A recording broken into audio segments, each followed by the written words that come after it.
ಮಲೆ ಮಹದೇಶ್ವರ ಬೆಟ್ಟದಲ್ಲಿ ಹುಂಡಿ ಎಣಿಕೆ ಕಾರ್ಯ ನಡೆಸಲಾಯಿತು.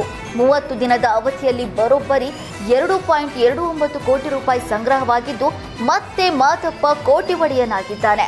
ಹರಕೆ ರೂಪದಲ್ಲಿ 18 ಗ್ರಾಂ ಚಿನ್ನ ಹಾಗೂ 1200 ಗ್ರಾಂ ಬೆಳ್ಳಿ ಸಂಗ್ರಹವಾಗಿದೆ.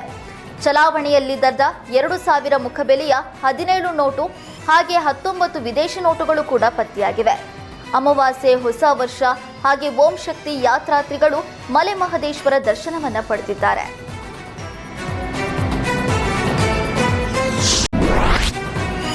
ಚಾಮರಾಜನಗರದ ವಿವಿಧ ಠಾಣೆಗಳಲ್ಲಿ ವಶಪಡಿಸಿಕೊಂಡಿದ್ದ 1,38,00,000 ರೂಪಾಯಿ ಮೌಲ್ಯದ 4 ಕ್ವಿಂಟಾಲ್ ಗಾಂಜಾವನ್ನ ಎಸ್ಪಿ ಕವಿತಾ ಸಮ್ಮುಖದಲ್ಲಿ ನಾಶಪಡಿಸಲಾಯಿತು.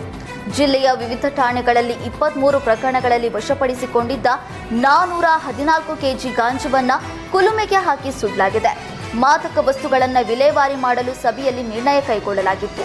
ಅದರಂತೆ ಎಸ್ಪಿ ಸಮ್ಮುಖದಲ್ಲಿ ಬರೋಬ್ಬರಿ 4 ಕ್ವಿಂಟಾಲ್ನಷ್ಟು ಗಾಂಜಾವನ್ನ ನಾಶಪಡಿಸಲಾಗಿದೆ. ಸಿಲಿಕಾನ್ ಸಿಟಿ ಬೆಂಗಳೂರಿನಲ್ಲಿ ಕೆಲವೆಡೆ ವಿದ್ಯುತ್ ವ್ಯತ್ಯಯವಾಗಿತ್ತು. ಶೋಭಾ ಅಪಾರ್ಟ್ಮೆಂಟ್ ವಿವಿ ಕೇಂದ್ರದಲ್ಲಿ ಕೆಪಿಟಿಸಿಎಲ್ನಿಂದ ತುರ್ತು ನಿರ್ವಹಣಾ ಕಾರ್ಯ ಮಾಡಲಾಯಿತು. Shobha apartment Sarjapur soft zone, ಸೆನ್ಸಾಸ್ ಗಾರ್ಡನ್, ಔಟರ್ ರಿಂಗ್ ಸೇರಿ ಹಲವೆಡೆ ವಿದ್ಯುತ್ ವ್ಯತ್ಯಯವಾಯಿತು.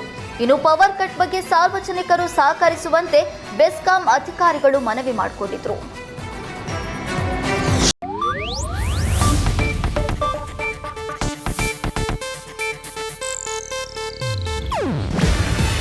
ಇದು ಏಷ್ಯಾನೆಟ್ ನ್ಯೂಸ್ ನೆಟ್ವರ್ಕ್ ಪ್ರಸ್ತುತಿ. ನೀವು ನೋಡ್ತಿದ್ದೀರಾ ಏಷ್ಯಾನೆಟ್ ಸುವರ್ಣ ನ್ಯೂಸ್.